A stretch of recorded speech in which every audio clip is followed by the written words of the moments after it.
Saying that you're a faculty member of Southwest Tennessee Community College. What is your position? How did you get it? And what does your job entail?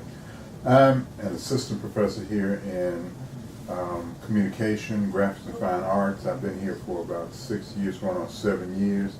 And I got it because Miss Barbara Roseborough, who's now a dean, was over me when I was working part-time when I was an adjunct professor.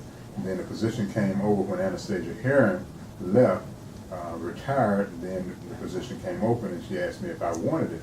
Asked me if I wouldn't mind directing as well as, of course, teaching my classes. I said, no, I wouldn't mind. And then I got the job, interviewed for it and got it. What year did you begin to take an interest in theater? Why theater, and how did this interest develop? Well, I've always liked watching television, always enjoyed going to the movies, always liked clowning around with my friends when I was young. But my real interest in theater came when I was a senior in high school, and I had noticed guys who were going to these meetings about theater, and I said, man, that sounds interesting. Then I saw this movie called Tick, Tick, Tick with Jim Brown, and Jim Brown, as some of you might know, was a football player with the Cleveland Browns. He was also an actor, a very good football player, excellent football player, broke all kind of records, also a great lacrosse player. But I thought he was a terrible actor. So I saw him in this movie, Tick, Tick, Tick, and I was sitting in the audience going, man, he's bad. I think I can do better than that. That was my motivation to go into theater. Okay. Hopefully there's not a young person sitting out in the audience watching me on stage going, man, that's horrible. I know I can do better than that. Hopefully. There's not. All right. Were you influenced by someone or some organization here in Memphis? If so, who influenced you, and why were you so inspired by them? Well, interestingly enough, I used to go to New Salem Baptist Church in Binghamton, right across Summer Avenue, and as a kid, my mother and some of her friends would be involved in plays at the church, and she would corral me. One time, I think she did, not more than once, because I didn't like it. People were laughing and going on. I feel like they were laughing at me. They probably were. But I went out there, and she had me, and drugged me out on stage, and I said, I don't want to do this. I don't want to do it. But lo and behold, years later, this is what I'm doing. But that was an influence because at least I was exposed to it. And then when I got in high school, like I said, I didn't do anything until my senior year. And after my senior year, that summer, I auditioned for Front Street Youth Theater. Front Street at that time was the only professional theater in Memphis. And Dixie Carter was in Front Street years before I got there as a youth. But she was noted, one of the noted actors who came out of Front Street. So I auditioned, got a part in the theater, got a position in the theater as one of the resident company members. And we would do little plays and skits during the summer. Then I left there and went on to Rhodes College, where I majored in communication and psychology. We didn't have a theater department, but we did plays. And Ray Hill, Professor Ray Hill, was my professor. Very encouraging man. He played Tiny the Tramp on this children's show called Looney Zoo, and I remember looking at him as a youth. I mean, real young, 4 years old. And lo and behold, he was my professor, at the age of 19 or so, 18. And he would allow me to do basically what I wanted to do, and I enjoyed that. If I wanted to write something, he said, go ahead. If I wanted to direct something, he said, go ahead. And I'd always check back with him, and so I really enjoyed that. Had it not been for that, I don't think I would have made it in theater, because I didn't like the structure. You've got to do this. I just wanted to experiment, and once I experimented enough, then I found some structure. But I had to just kind of let it go, and he allowed me to do that. Ray Hill, and also Betty Ruffin. She was a teacher over there as well. Okay. Were there any obstacles in the way of your success, whether it was racial or otherwise? How do you think it changed or altered the theater movement? Okay, obstacles are always there. I don't care what you do, whatever you do, there are going to be obstacles. And so interesting, because I don't even see the obstacles as much as the opportunities, and that's what's kept me going. And to tell you the truth, I wouldn't even want to give credit to the obstacles, you know, because they were just there and we had to overcome them and do what we did. You know, money is always an obstacle, it seems, in the arts.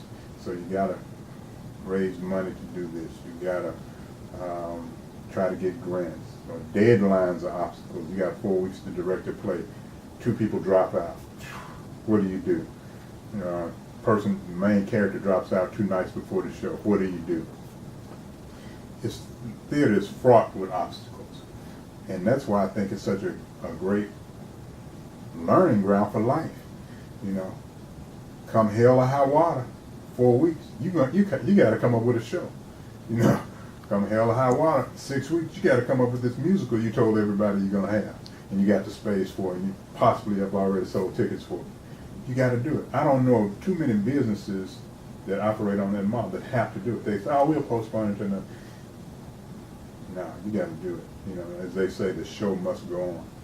So we learned over the years that obstacles are just going to be there, no matter what. So we are focused on getting the job done rather than obstacles. Okay. Was there a time you saw a significant peak in the public's interest in African American theater?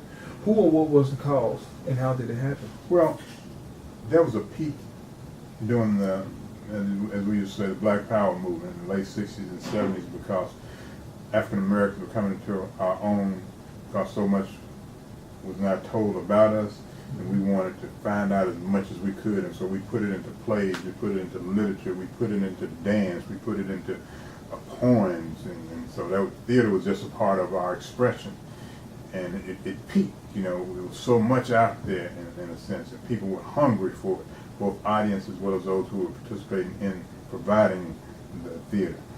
And I think during that time we basically had a peak in it, say 70s through the early 80s or something like that.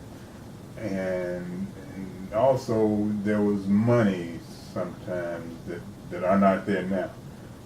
So during those times, I would say it kind of peaked. Okay. Who were some of the leading organizations or people who you feel deserve the credit for making Memphis Theater what it is today? Why them, and what did they do to merit the credit? Well, Memphis Theater, of course, is you got different names that helped out at Memphis Theater. I think about Keith Kennedy, who was at the University of Memphis, who did hair.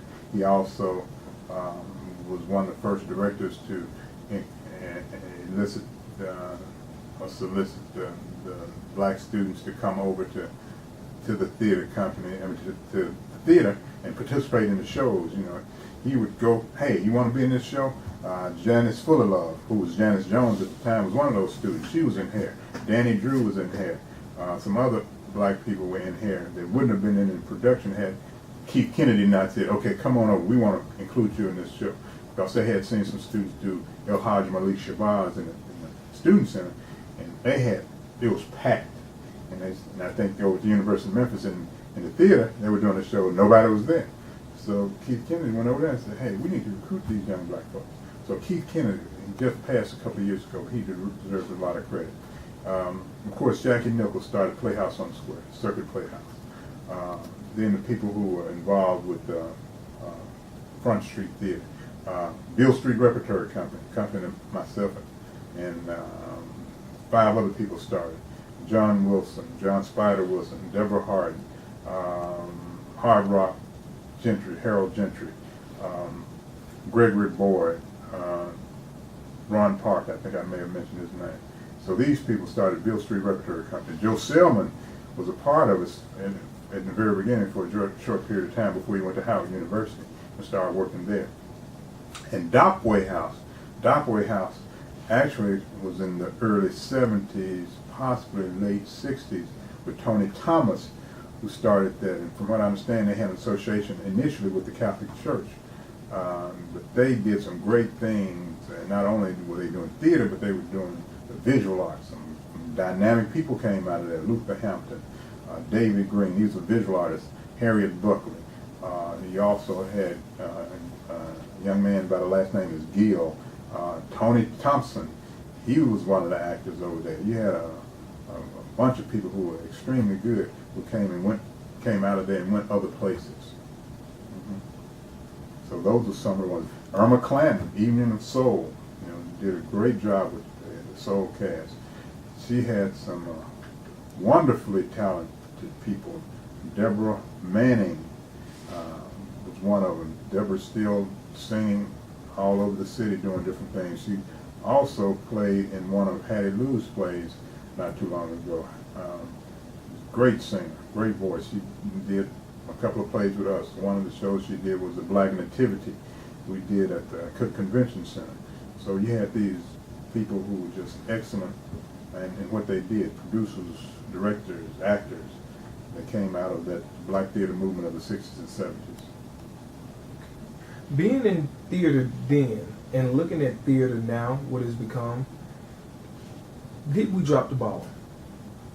Now, I could never say we dropped the ball because times change, things change, people change, and you have different obstacles that come your way that you have to overcome. I did want to mention my wife also, Levi Frazier, who came down to from Pennsylvania and got involved with Beale Street Repertory Company, then Blue City Cultural Center, which we started in 1979. So that was one of the mainstays of African American theater in Memphis too, and we're still here.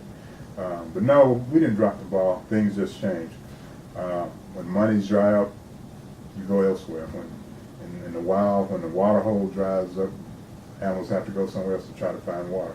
And in many situations, it might not be the arts where you go. If you got a family, you got to do whatever it takes to feed your family.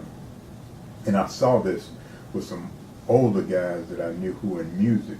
Mr. Chaplin, the man who played the drums for years. He was into music, and then when things got a little tough for the family, he had to get a job at the post office. And you have people like that because family came first with most of these guys and most of these ladies. Now you have people that didn't come first with it. You might hear their names, but you be the judge. Which one is more important, family or your career? And a lot of people make that decision every day. But, and I'm not bashing anybody for putting their career first. I'm just saying, for a lot of people I know, they put family first and did whatever it took to keep the family going, and then they may do the theater arts on the side. Okay. Mr. Frazier, are you currently working on anything? Always. Even as I'm talking to you, I'm working on a play. It's about this young man who interviews people. Now, that's going to be good. It will be. It will be. I am working on several things. I've written some pieces that I'm really trying to get placed and get produced. I also have a friend out in California, Tommy Ray, Jose Ikeda is what he calls himself now. He is out there, and he actually produced one of my plays. We're talking about producing again in Los Angeles, and we're working on a show about himself and his time in Vietnam, growing up in Mississippi. In Midnight, Mississippi, actually there was a place called Midnight, Mississippi, still is. And he eventually went to Vietnam. He was injured, woke up in a hospital in Japan, and he talks about his story. So we collaborated on his story, and it seems like that might be done out in California as well. We got some things going on here, including a friend named Larry Batchelor. I will be directing his play in February. Okay. Yeah. Mr. Frazier, on behalf of myself and my classmates and my professor, I would like to say thank you for your time. I really appreciate it. Thank you. Thank you for coming in to interview me.